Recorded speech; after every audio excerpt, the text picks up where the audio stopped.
हक्क अभियान महाराष्ट्र राज्य संघटनेच्या निदर्शनाखाली महानगरपालिकेचे नागरिकांकडे झालेल्या कामाचा दुर्लक्ष शहर उपाध्यक्ष सोहेल बागवान यांच्या निदर्शनास आल्यानं बहुजन हक्क अभियान महाराष्ट्र राज्य संघटनेचे संस्थापक अध्यक्ष दयानंद बनसोडे यांच्या मार्गदर्शनानं किसान नगर रब्बानगर येथील गेल्या 15 ते 20 वर्षापासून नागरिकांना रस्ते, पिण्याचे पाणी व लाईट व्यवस्था यामुळे होत असलेल्या नागरी सुविधांच्या कमतरतेमुळे व त्या अभावामुळे त्रासाला कायमस्वरूपी मुक्तता मिळणं संघटनेच्या वतीनं दिनांक 30 एप्रिल 2025 रोजी संस्थापक अध्यक्ष दयानंद बनसोडे, जिल्हा कार्याध्यक्ष अहद काजी, अल्पसंख्याक जिल्हाध्यक्ष माजिद बागवान, अल्पसंख्याक जिल्हा उपाध्यक्ष इस्माईल बागवान, अल्पसंख्याक जिल्हा कार्याध्यक्ष रोजिब बागवान, शहर अध्यक्ष कीर्तिलाल घोडकुंबे, शहर महिला अध्यक्ष लैला अष्टू, शहर उपाध्यक्ष सोहेल बागवान, शहर युवक अध्यक्ष रितेश अष्टू, युवक उपाध्यक्ष सूर्यकांत पाटील, शहर युवक सचिव राज लवटे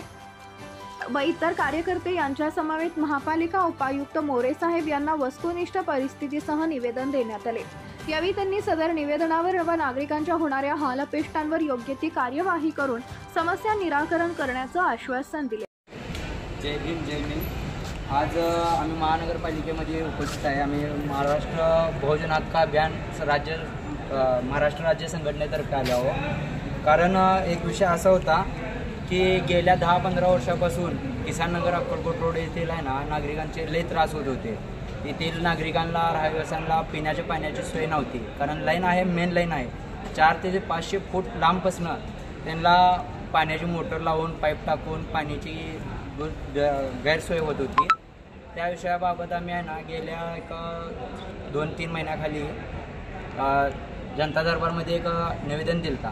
तर त्या निवेदनावर आहे ना त्यांचं काय निकामाला प्रतिसाद भेटला नाही। त्या संदर्भात आम्ही आता सगळे बहुजन हक्क संघटनेचे संस्थापक दयानंद बनसोडे, मी सोहेल बागवान, बहुजन हक्क अभियान संघटनेचा शहर उपाध्यक्ष, शहर अध्यक्ष ते कीर्तिपाल ते घोडकुंडे व बाकी इतर कार्य अध्यक्ष सगळे आम्ही इथं उपस्थित होतो। कारण निवेदन द्यायचं होतं म्हणून आज निवेदन देण्यात आलेलं आहे। तर आम्हाला उपायुक्तांनी सांगितलं आहे की जे काय आहे तुमचं निवारण 2 ते 4 दिवसात तुम्हाला कळवण्यात येतील म्हणून।